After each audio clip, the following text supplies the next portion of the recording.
흘리신 보혈로 희게 씻어 주옵소서. 아멘. 로마서 1장 말씀을 보겠습니다.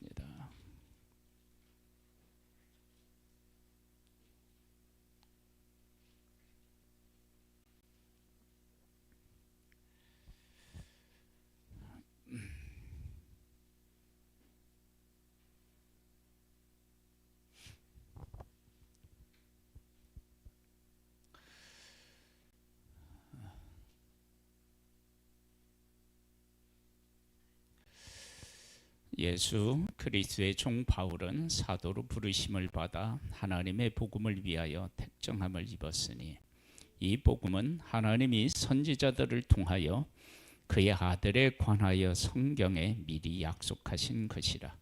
그의 아들에 관하여 말하면 육신으로는 다시 혈통에서 나셨고 성결의 영으로는 죽은 자들 가운데서 부활하사 능력으로 하나님의 아들로 선포되셨으니 곧 우리 주 예수 그리스도시니라. 그로 말미암아 우리가 은혜와 사도의 직분을 받아 그의 이름을 위하여 모든 이방인 중에서 믿어 순종하게 하나니 너희도 그들 중에서 예수 그리스도의 것으로 부르심을 받은 자니라. 로마에서 하나님의 사랑하심을 입고 성도로 부르심을 받은 모든 자에게 하나님 우리 아버지와 주 예수 그리스도로부터 은혜와 평강이 있기를 원하노라. 아멘. 여기까지 읽을 줄 어떻게 알았어요? 아니면 그만 읽어라 그 얘기.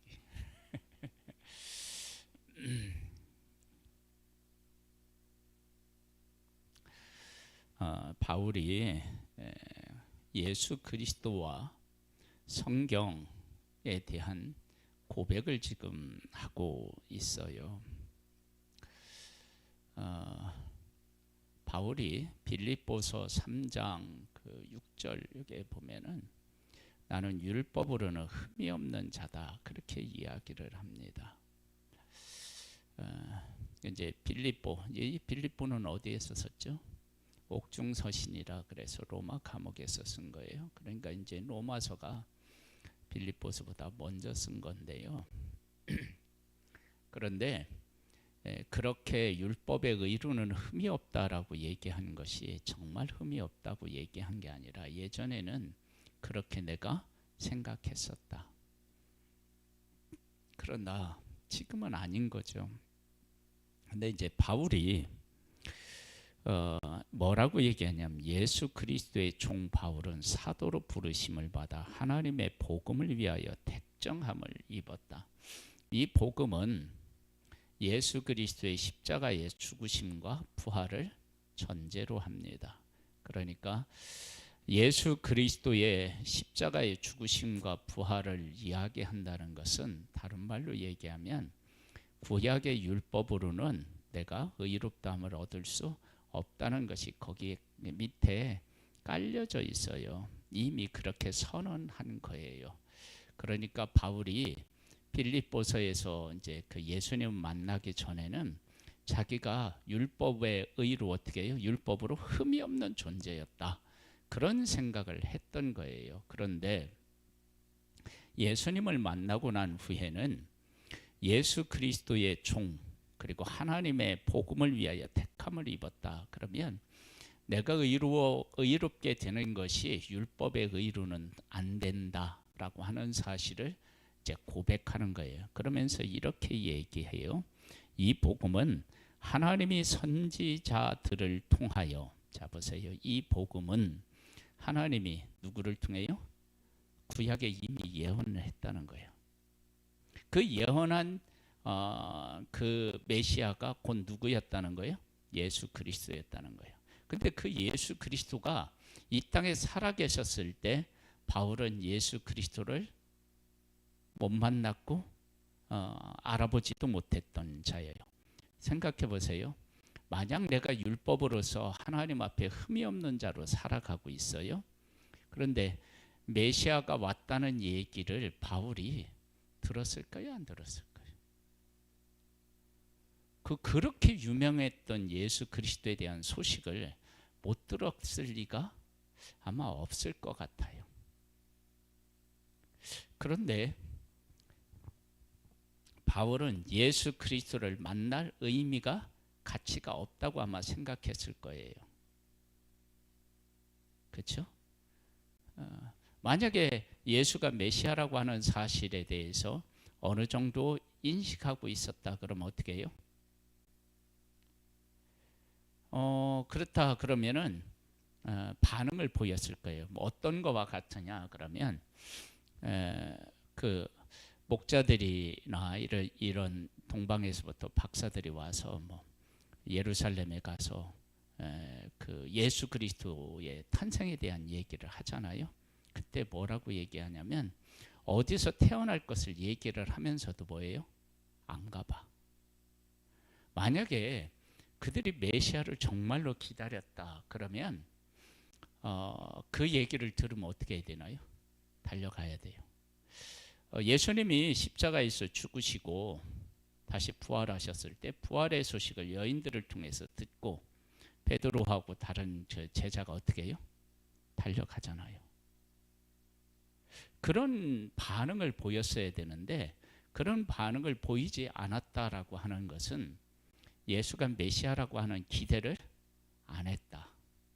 이거 안 했다라고 하는 것도 있지만 메시아가 오신다는 것을 분명히 말씀하시는데도 그들이 메시아를 어떻게 해요? 기다리지 않았다라고 하는 것도 우리가 생각해 볼 수 있어요. 그만큼 하나님의 백성들이 하나님의 말씀을 읽고 그 말씀대로 살아간다고 하지만 그 말씀이 예수 그리스도를 향하고 있는데 그 예수 그리스도를 알아보지 못했다라고 하는 것은 말씀에 대해서 얼마나 잘못되게 알고 있었는지를 알 수 있어요. 이런 부분은 우리들에게 정말로 중요한 교훈을 줘요. 그러니까 우리가 하나님의 말씀을 알았다라고 할 수 있는데 그 알았다라고 하는 것은 무엇하고 반드시 함께 가느냐 그러면 우리의 삶하고 함께 가야 돼요. 그러니까 이제 바울이 이제 예수 그리스도를 만나고 예수 그리스도를 안 이후로는 예수 그리스도와 함께 그의 삶을 어떻게 해요? 살아요. 함께 살아. 그러니까 우리가 예수 그리스도를 알았다고 하는데 예수 그리스도와 함께 살아가고 있지 않으면 예수 그리스도를 바르게 알았다고 말하기가 어려운 거예요. 그래서 여기는 종이라고 얘기를 하고요. 이 복음은 하나님이 선지자들을 통하여 그의 아들에 관하여 성경에 미리 약속하신 것이라. 그래서 예수님을 만나고 구약 성경을 읽어보니까 예수님이 너무나도 분명하게 메시아라고 하는 사실을 알게 되는 거예요. 그래서 선지자들을 통하여서 미리 약속하신 거예요. 그 약속하신 예수님이 오신 거예요. 그의 아들에 관하여 말하면 육신으로는 누구요? 다윗의 혈통에서 나왔어요. 다윗의 후손에서 메시아가 탄생할 것을 이미 말씀하셨으니까.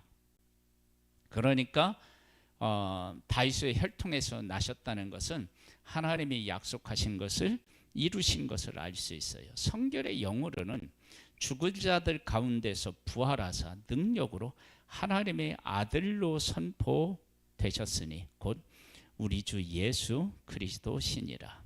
그래서 그가 얼마나 하나님 앞에 거룩한 존재였느냐. 십자가에서 죽으셨지만 어떻게 해요? 다시 살아나셨다. 죽었지만 살아났다. 자, 이 고백을 바울이 했어요. 구약에 예언되었던 야언약하셨던 메시아가 이 땅에 왔고요. 그 다음에 그가 성결의 영으로서 죽은 자 가운데 다시 살아나셨어요. 이러한 바울의 고백이 그 사도행전 20장 24절 같은 고백이 나오는 거예요. 그 고백이 뭐죠? 나의 달려갈 일과 주 예수께 받은 사명 곧 하나님의 복음의 증거하는 일을 마치려 하면은 나의 생명을 조금 더 귀한 것을 여기지 않는다. 그렇게 이야기하는 것이 어떻게 해서 그거 이제 나오느냐면 여기에 보면 성결의 영혼은 죽은 자들 가운데서 어떻게 했다고요? 부활했대요. 그러니까 바울이 생명을 조금 더 귀한 것으로 여기지 않는다라고 고백하는 것은 복음 안에 생명을 살리는 부활의 능력이 있음을 어떻게 해요? 확실하게 믿었던 거예요. 그러니까 우리들이 복음을 믿고 복음 가운데 살아간다라고 이야기를 할 때 그 복음을 믿는 것이 이렇게 그의 삶하고 어떻게 돼요? 연결이 되어서 나타나야 되는 거예요. 만약 안 나타나면 어떻게 되죠? 그거에 대한 확신이 없는 거예요. 그 다음에 볼까요? 그로 말미암아 우리가 은혜와 사도의 직분을 받아 그의 이름을 위하여 모든 이방인 중에서 믿어 순종하게 하나니.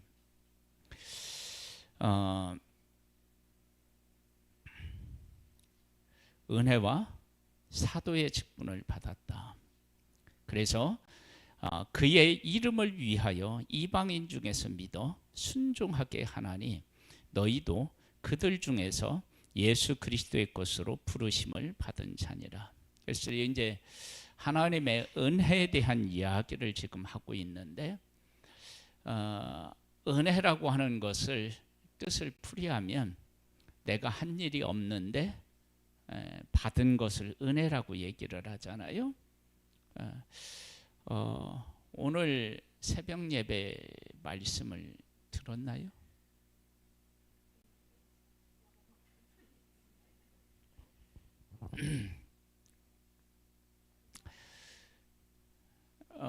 아브라함에 대한 이야기인데요. 아브라함이 믿음의 조상이에요. 믿음의 조상. 왜 믿음의 조상이냐? 그가 갈 바를 몰랐는데도 말씀에 순종했다. 이제 그렇게 믿음이 또 이삭을 번제로 드리라는데 순종했다. 그래서 믿음이 대단한 사람이다. 그래서 믿음의 조상이다. 이게 아니에요. 성경에서 진짜 이야기하려고 하는 것은 뭐냐면 아브라함이라고 하는 사람은 아브라함이 먼저 하나님을 찾지 않고 하나님이 먼저 아브라함을 찾아가서 불렀어요. 하나님을 알지 못하는 아브라함을 하나님이 찾아가셔서 아브라함을 보여주시고 아브라함으로 하여금 하나님을 믿도록 하셨다고요. 그 상태, 아브라함이 하나님을 모르는데 하나님이 찾아가셔서 하나님을 믿도록 하신 그 아브라함은 어떤 자의 그 조상이라고 할 수 있어요? 이방인. 그러니까 예수 그리스도를 알지 못하는 자들을 하나님이 복음으로 먼저 찾아가셔서 그들을 구원하시잖아요. 그 다음에 아브라함이 부름을 받고 난 후에 뭐를 받느냐면 할례를 받아요. 그리고 할례를 받고 난 후에 누구를 낳느냐면 약속의 아들 이삭을 낳아요. 그래서 이제 아브라함의 후손들, 이삭의 후손들은 이제 할례의 후손이잖아요. 그렇죠? 그러니까 아브라함은 유대인들의 조상이기도 하고 이방인들의 조상이기도 한 거야. 이해가 돼요? 이게 정말로 이해가 되셔야 돼요. 아브라함이 하나님을 찾지 않을 때 부름을 받았어요. 찾지 않을 때. 이방인들이 먼저 하나님을 찾을 일이 없잖아요. 그러니까 하나님이 먼저 찾아가셨어요. 지금은 누구를 통해서? 바울을 비롯한 복음을 미리 접한 사람들을 통해서 하나님이 찾아가셨어요. 그러니까 아브라함은 부름을 받지, 그러니까 자기가 찾기 전에 하나님이 찾아오셨으니까 이방인들을 찾아가시는 하나님하고 똑같은 의미잖아요. 그래서 아브라함은 이방인들에 의한 믿음의 조상이기도 하고요. 또 유대인들은 어떻게 하나님이 가셨느냐? 아브라함이 부름을 받고 난 후에 부름을 받았다는 표시로 뭐를 행해요? 할례를 행한 거야. 할례. 그러니까 할례가 먼저가 아니라 뭐가 먼저예요? 부르심이 먼저야. 그러니까 유대인들은 할례를 받은 이후에 그 태어난 사람들이 아브라함의 후손이 되었으니까 그들이 이제 뭐냐면은 할례의 자손이잖아요. 이제 할례를 받고. 그런데 그들에게도 조상이고 이방인들에게도 조상인 거예요. 근데 이 모든 것들이 다 뭐 어떻게 이제 연결이 되냐면 다시 한번 설명하면 이래요. 하나님이 하나님을 찾지 않은 아브라함을 찾아가서 부르셨어요. 그러니까 이방인들도 하나님을 찾지 않았는데 복음을 전하는 자들이 가서 찾아서 불렀으니까 이방인의 하나님, 그렇죠? 믿음의 조상이기도 해요. 그 다음에는 또 어떻게 되냐면 할례를 행한 것은 왜 행했다고요? 부르심의 표시. 하나님이 부르셨다. 그래서 하나님에게 속한 자다라고 하는 의미로 할례를 행했다고요. 그러면은 할례가 먼저예요? 부르심이 먼저예요? 부르심이 먼저잖아요. 부르심에 대한 표시로 할례를 행했으니까. 그러니까 이방인이나 유대인들이나 다 이 아브라함이 믿음의 조상이라고 하는 것은 믿음은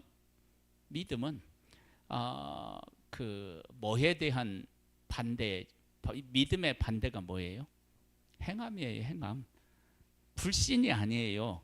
그러니까 믿음으로 의롭다함을 얻었다는 얘기는 행함으로는 의롭다함을 얻을 수 없다는 얘기예요. 그러니까 믿음의 반대는요, 불신이 아니라 행함이에요. 성경은 그렇게 얘기하는 거야. 그러니까 믿음이라고 하는 건 뭐냐면 우리가 의롭게 살아서, 하나님 앞에 의롭게 살아서, 그러니까 하나님의 율법을 다 지켜서 의롭게 될 수가 없어요. 하나님의 율법을 다 지켜서. 그래서 예수 그리스도를 믿음으로, 그 믿음이 우리를 의로 인도하시는 거예요. 의롭게 하신 거야. 그런데 우리가 이제 그렇게 해서 의롭게 되었다고요. 내가 예수 그리스도를 믿음으로. 그 다음에 그 반대는 뭐냐면 내가 율법을 행함으로 의롭다함을 얻는 거야. 그런데 행함으로 의롭다고 될 수 있는 사람은 단 한 사람도 없는 거예요. 그 사실을 깨닫고 나니까 바울에게 이방인이나 유대인이나 차별할 수 있어요? 없어요? 없는 거예요.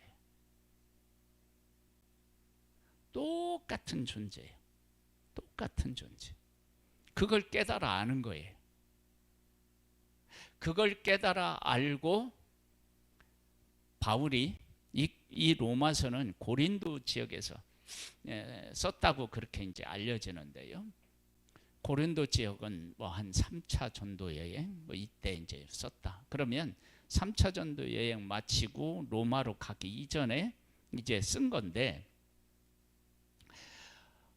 가면서 법정에서 유대인들에게도 복음을 전하고 이방인들에게도 복음을 전한 거예요. 우리 그 사도행전을 하면서 그 말씀들을 나누었잖아요.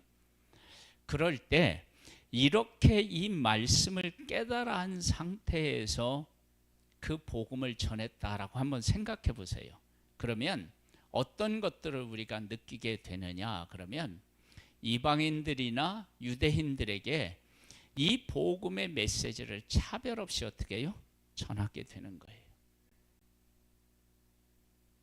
그러면 자, 우리의 이제 삶으로 그걸 끌어들여서 얘기를 하면 예수 그리스도의 십자가를 바르게 이해하는 사람들은 교회 안에 있는 사람들이나 교회 밖에 있는 사람들이나 어떻게 해요? 차별할 수가 없는 거예요. 우리는 하나님의 은혜를 깨달아, 하나님의 은혜로 그 은혜를 깨달아 알았을 뿐이고 그들은 하나님의 은혜를 아직 못 깨달은 것 뿐이에요. 내가 어떤 능력이 있고 또 뭐 신령하고 그래서 복음을 깨달은 것이 결코 아니라는 거예요. 그래서 믿음으로 의롭게 된다라고 하는 것은 내가 무엇인가를 행해서 의롭게 되는 것이 아니고, 나는 아무것도 못하지만 예수 그리스도께서 십자가에서 내 죄를 짊어지고 죽으셨다는 것을, 그걸 믿음으로 말미암아 내가 어떻게 해요? 죄를 회백을 받고 의롭게 되었다라고 하는 것을 고백하는 거. 그게 믿음인 거예요. 그래서 믿음은요, 불신의 믿음의 반대가 불신이 아니라 행함이에요. 행함. 그래서 행위로는 의롭다 얻을 사람이 한 사람도 없는 거예요. 그래서 하나님이 어떤 방법을 쓰신 거예요? 믿음이라고 하는 방법을 쓰신 거예요. 그것을 바울이 깨달아 알고 그 가운데서 말씀을 읽고 또 사람을 보고 거기에 대한 고백들을 지금 하고 있는 거예요. 그럴 때 구약에 있는 말씀이 다 누구를 이야기하고 있어요? 예수님을 이야기하고 있다는 걸 깨달은 거예요. 그러면 전에는 율법으로는 흠이 없다고 그렇게 고백했던 바울, 그가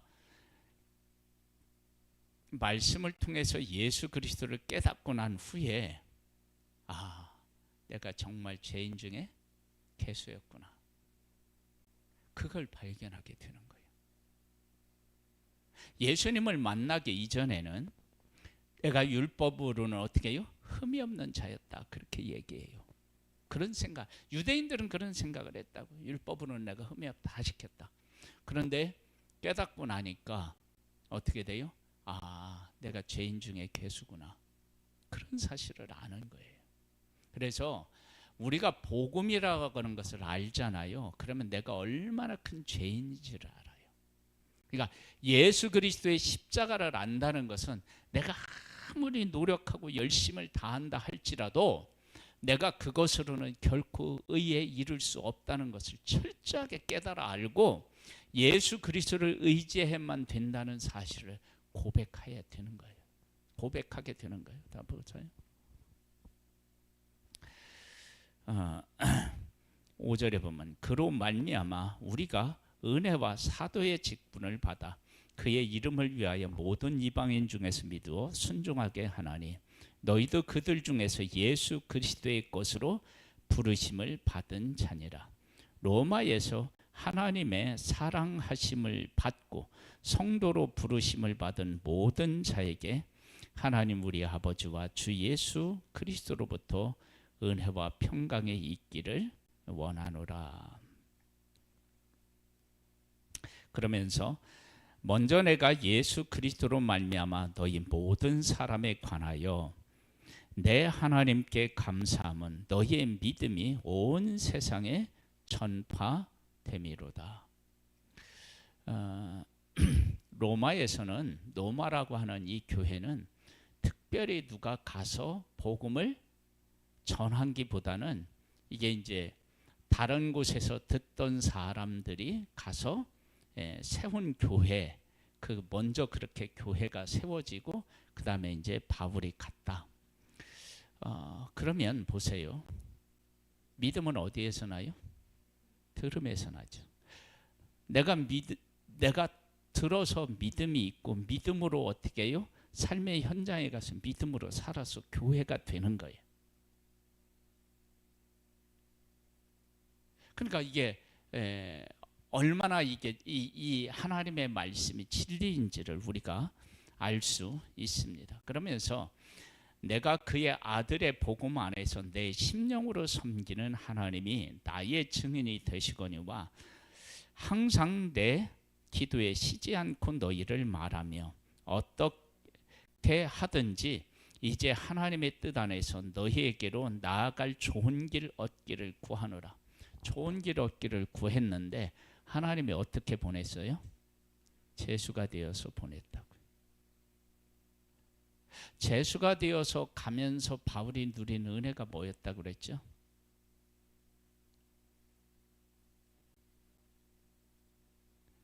뭐냐면 뭐냐면 법적으로 보호를 받으며 변호하면서 복음을 전할 수 있었어요. 그래서 유대인들에게 처음부터 끝까지 복음을 잘 전하기가 참 어려웠어요. 왜냐하면 그들이 바울을 해하려고 했기 때문에. 그런데 로마 법정에서는 어떻게 해요? 보호를 받으면서 전할 수 있었어요. 그래서 복음을 전했고, 그 다음에 법정에 있는 사람들은 바울이 이렇게 1차, 2차, 3차 전도를 여행을 하면서 만나기가 어려웠던, 그러니까 복음의 사각지대에 있었던 사람들을 만나서 복음을 전하게 하셨어요. 그리고 로마에 갔는데 사도행전 28장에 보면 어떻게 해요? 셋집에 거하면서 오는 사람들을 다 영접하고, 그렇죠? 하나님 나라를 거침없이 담대하게 어떻게 해요? 전했다. 그렇게 말씀하고 있잖아요. 그러니까 바울이 내가 로마로 가서 로마에 가기를 원하고 그곳에서 복음을 전하기를 원한다 그랬을 때 바울은 그런 마음을 가졌는데 하나님은 어떻게 보냈느냐? 그를 죄수로해서 보냈어요. 그런데 죄수였는데 하나님께서 죄수로서의 삶을 살기도 하지만 복음을 전해야 될 때는 어떻게 해요? 마음껏 복음을 전할 수 있도록 길도 열어놓으셨던 것을 알 수 있어요. 그러면 이러한 바울의 삶을 통해서 우리들이 이제 무엇을 깨달아 알아야 되느냐? 그러면 바울은 로마로 가기를 원한다고 그랬잖아요. 내가 로마로 가는 계획을 어떻게 해요? 세웠겠죠. 이렇게 해서 내가 로마로 가봐야 되겠다. 그런데 하나님은 그렇게 하지 않고 예루살렘에서 잡혀서 죄수가 되어서 가이사에게 상소함으로 로마로 가게 되었다고요. 그러면 여기에 내가 너희에게 나아갈 좋은 길 얻기를 구하노라라고 하는 이 기도를 하나님이 그렇게 응답하셨다면 바울은 그 응답에 대해서 어떻게 반응했을까요?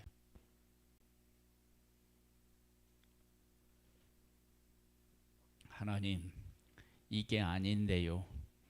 내가 로마로 가기는 가는데요. 잡혀서 가면 어떡합니까? 가면 내가 어떻게 가서 감옥에서 전도하겠습니까? 그런 생각을 할 수도 있는데, 그런데 바울은 어떻게 되냐면 내가 결박되어서 예루살렘에 결박된다. 그리고 내가 이제 로마로 간다. 그럴 때 그렇게 하나님이 이끄시면 그 이끄심에 어떻게 해요? 내가 순종하겠다. 그리고 그렇게 순종해서 갔더니 유대인들에게도 복음을 전하고 복음의 사각지대에 있는 사람들에게도 복음을 전하고 유라굴라라는 큰 광풍을 만났을 때 거기 있는 사람들을 다 바울의 손에 주셨고요. 그리고 한 섬에 갔을 때에도 그곳에 있는 사람들에게 복음을 전할 수 있게 하셨고요. 그리고 로마로 갔더니 셋집에 거하면서 오는 사람들을 다 영접하고 그들에게 하나님의 나라에 대한 것들을 거침없이 담대하게 전할 수 있도록 하나님이 하셨어요. 그러면 바울의 순종에 대하여 하나님은 놀라운 은혜들로 그에게 채워주셨던 거예요.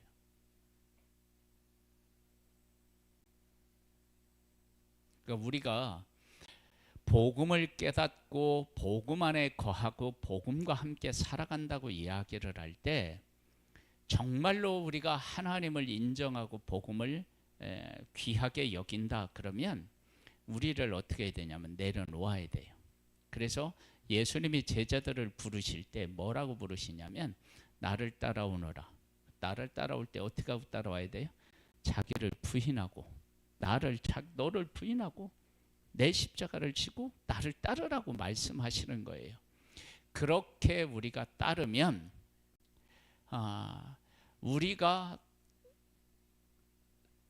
생각하지 못했던 것들을 못했던 하나님이 예비하신 것들을 경험하게 되고 놀라운 은혜들을 받아 누릴 수 있게 돼요. 그래서 바울이 자기 민족에게 복음을 한번 전했으면 좋겠다 그랬을 때 법정에서 어떻게 해요? 반복적으로 그들에게 전할 수 있게 하셨고요.